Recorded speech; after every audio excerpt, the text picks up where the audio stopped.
Magandang umaga, ngayon po ay araw ng Biyernes, December 15, 2023. Update po muli sa lagay ng panahon. Ayon sa pag-asa, northeast monsoon o amihan nakakaapekto pa rin sa Luzon, habang easterlies naman nakakaapekto sa nalalabing bahagi ng bansa.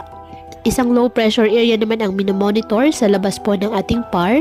Ayon sa pag-asa, sa loob po ng 24 oras, mababa ang tsansa na maging bagyo. Ngunit inaasang papasok ng ating Philippine Area of Responsibility ang nasabing LPA sa araw po ng Sabado at magpapaulan po sa ilang bahagi ng ating bansa. Wala namang gale warning na nakataas ngayon sa anumang baybayin ng ating karagatan, kung kaya malaya pa rin pong makapamalaot ang ating mga kababayang mangingisda at may maliliit na sasakyang pandagat. Ngayong araw, ang Metro Manila at nalalabing bahagi ng Luzon, bahagyang maulap hanggang sa maulap na kalangitan with isolated light rains dahil po sa amihan.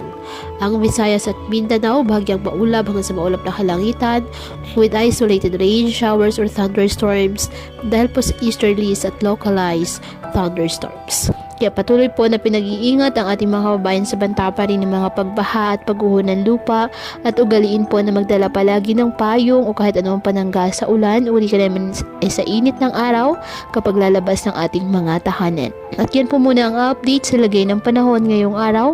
Muli patuloy po tayo na mag-ingat at palaging tandaan, God loves you. Stay safe and God bless.